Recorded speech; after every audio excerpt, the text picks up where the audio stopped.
Hello and welcome to this short video entitled Everything You Wanted to Know About Pipkins But Were Afraid to Ask. Well, fear no longer, because I will explain all. In short, a pipkin is a jar-shaped cooking vessel with a straight handle and 3 short feet. The pipkin as we know it, the post-medieval tripod pipkin as it's called, is really a product of the early post-medieval expansion in pottery industries. From about 1480 we see a much wider variety of shapes and sizes being produced in vessels to meet new customer demand.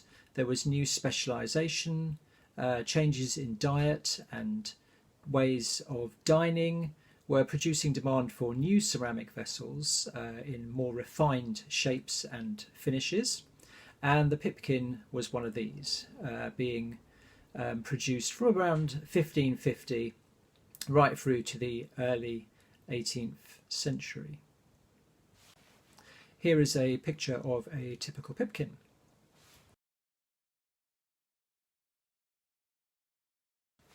In London and the South East, pipkins were produced in a lot of different pottery industries, principally London redware and also Surrey, Hampshire borderware, which was produced in white clay as well as red clay.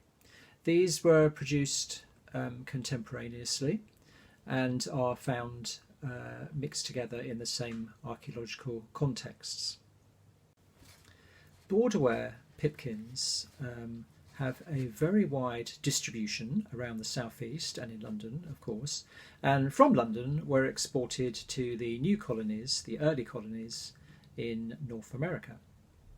There are some differences between the London style of pipkins and the Surrey, Hampshire borderware ones.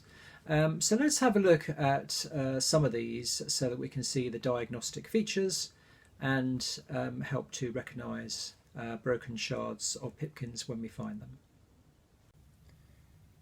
Here we see one of the main types of pipkins, and you can notice the straight handle, which is hollow.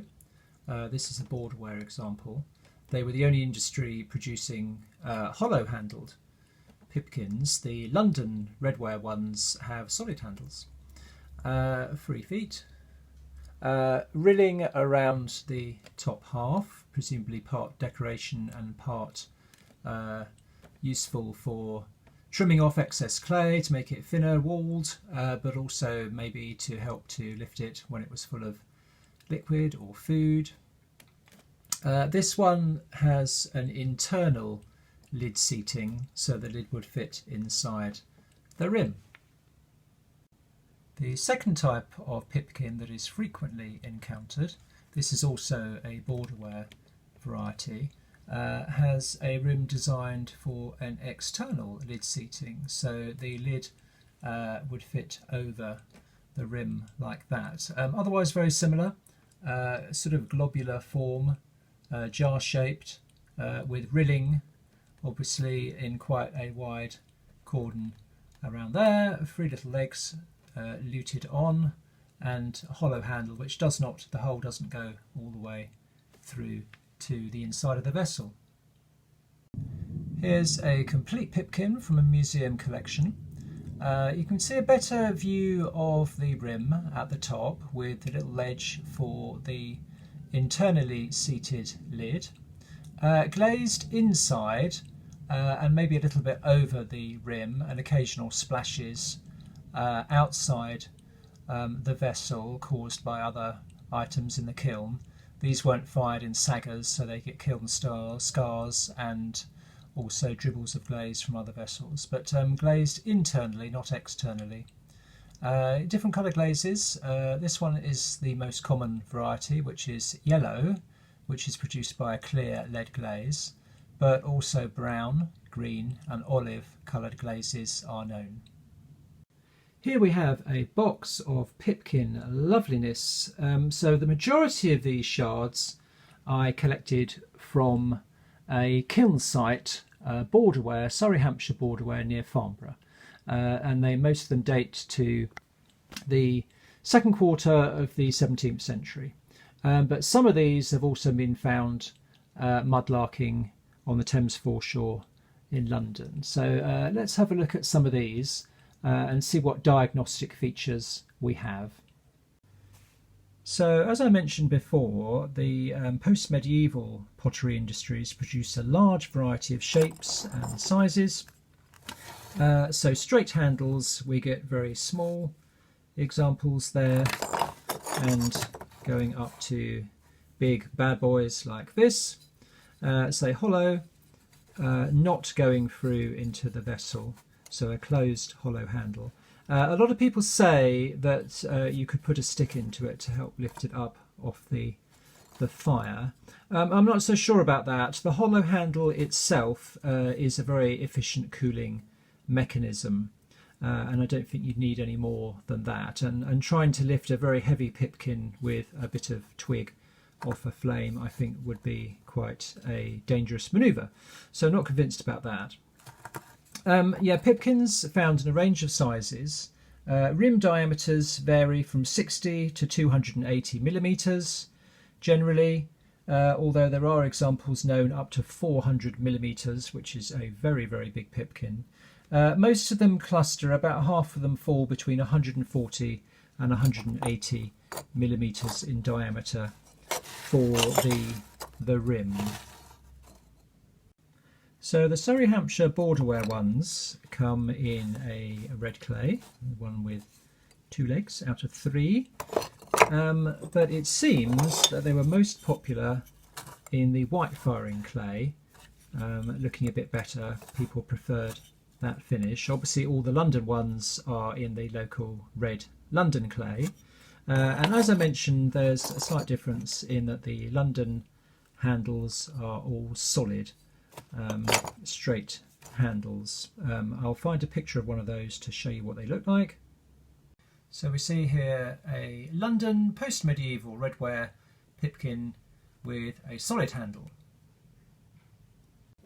So in terms of construction, to give you some diagnostic features, the body of the pot was thrown first and then often, as I said, rilled, and then the handle was luted straight onto the rilled body. So you can still see the rilling there at the base of the handle where it was put on. I think they often came off in the kiln. So these are all wasters that were discarded at the kiln. They've never been used. And the handle has come away from the body of the pipkin there. Often to attach the handle, a number of finger marks are pressed into the clay, one or multiple marks there. They seem to vary a lot in the shape of the end of the pipkin, but a very characteristic one is to have this sort of cordon at the edge, the end of the handle there. Some of the later ones, the 17th century ones, have a very squashed end, which again makes me think that you didn't put a stick into it to lift it off the fire.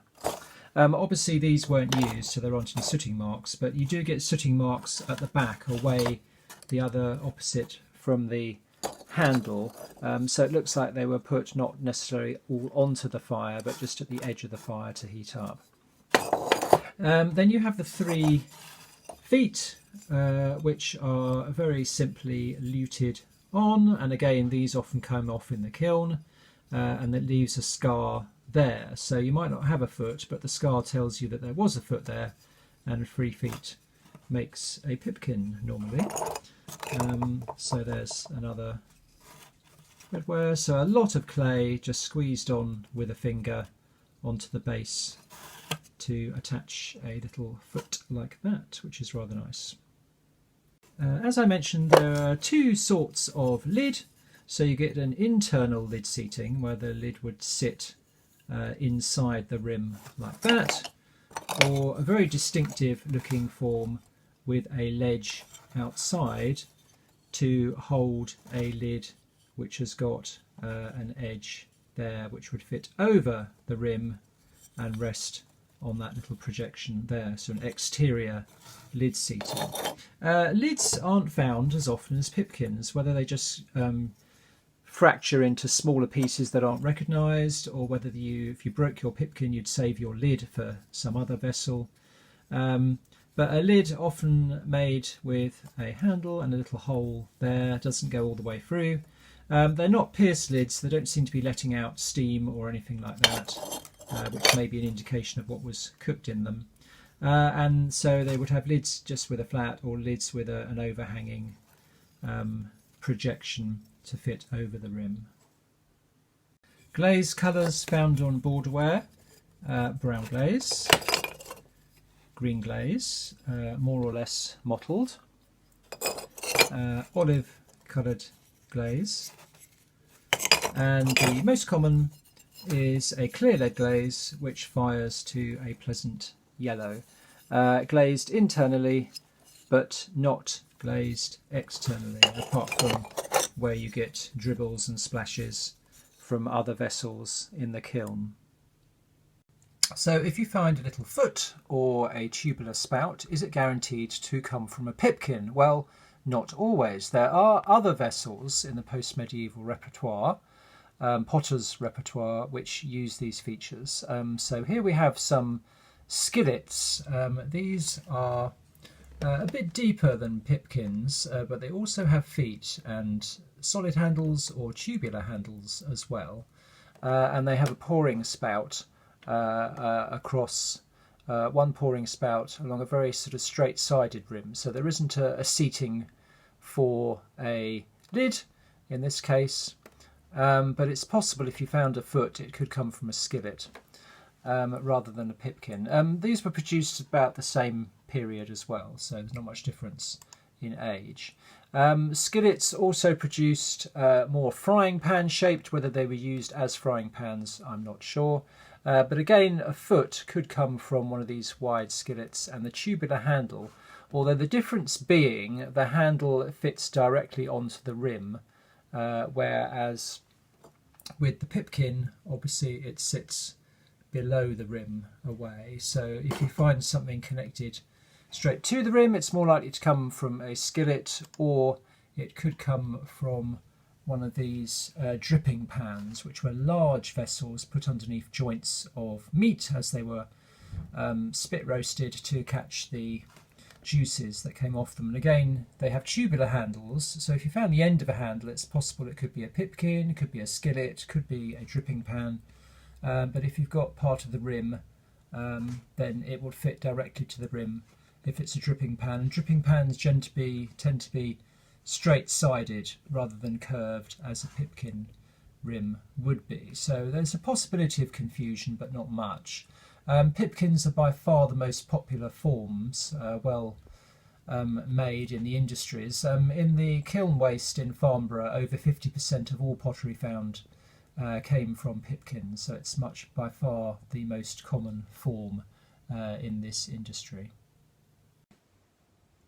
As I said, the pipkin, tripod pipkin, the classic shape, survives into the early 18th century, when it seems to drop out of fashion. This may be due to the introduction of stonewares and other cooking vessels, but also a move away from open fires towards iron ranges and metal cooking vessels as well coming in.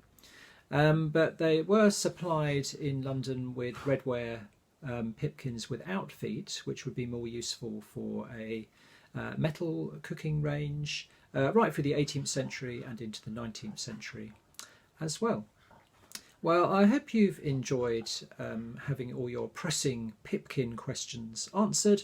If I haven't answered any, then please feel free to leave a comment and I'll see what I can do. This has mainly been concentrated on the southeast and London because that's where I'm from and I'm familiar with those industries, but I'd love to see any examples of pipkins you have from elsewhere in the country.